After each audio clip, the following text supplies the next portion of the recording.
महाराष्ट्राच्या इतिहासात असे काही नेते होऊन गेले ज्यांनी शासकीय नियम आणि अटी बाजूला ठेवून संकटग्रस्त शेतकऱ्यांची मदत करून त्यांना आधार दिला। यात डॉक्टर पतंगराव कदम साहेब यांचं नाव अग्रक्रमाने घ्यावं लागेल।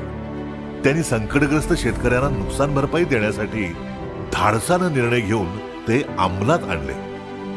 मार्च 2014 मध्ये मराठवाड्यातील छत्रपती संभाजीनगर म्हणजे त्यावेळचा औरंगाबाद या जिल्ह्यातील सिल्लोड तालुक्यात अवकाळी पाऊस आणि अभूतपूर्व गारपीट होऊन पिकं अक्षरशः जमीनदोस्त झाली। रब्बी हंगाम नेस्तनाबूत झाला।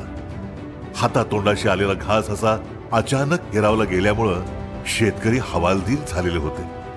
डॉक्टर पतंगराव कदम साहेब त्यावेळी मदत आणि पुनर्वसन खात्याचे मंत्री होते।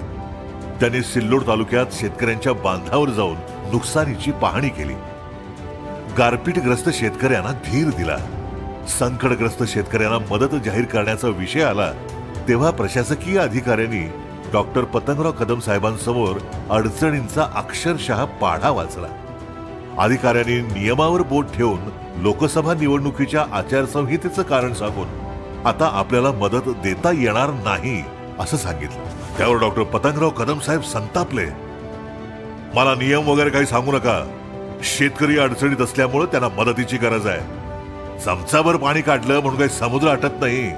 आजच्या आज जी आर काढा, मी नंतर सह्या करेन असं त्यांनी अधिकाऱ्यांना फरमावलं। डॉक्टर कदम साहेबांनी शेतकऱ्यांच्या बांधावर चालता चालता अधिकाऱ्यांना आदेश दिला आणि लगेचच संकटग्रस्त शेतकऱ्यांना 42 कोटी रुपयांची मदत ही जाहीर करण्यात आली। डॉक्टर पतंगराव कदम साहेब हे स्वतः सांगली जिल्ह्यातील दुष्काळी भागातल्या शेतकरी कुटुंबातून आलेले नेते।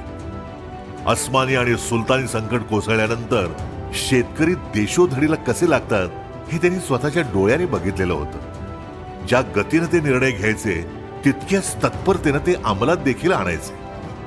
शासकीय लालफितीचा कारभार त्यांना मान्यच नव्हता। त्यांच्यामुळेच त्यावेळी सिल्लोड तालुक्यातील शेतकऱ्यांना अवघ्या 24 तासात तब्बल 42 कोटींची मदत देण्यात आली। असा हा कार्यतत्पर लोकनेता आयुष्यभर दुर्बलांच्या पाठीशी खंबीरपणे उभा राहिला।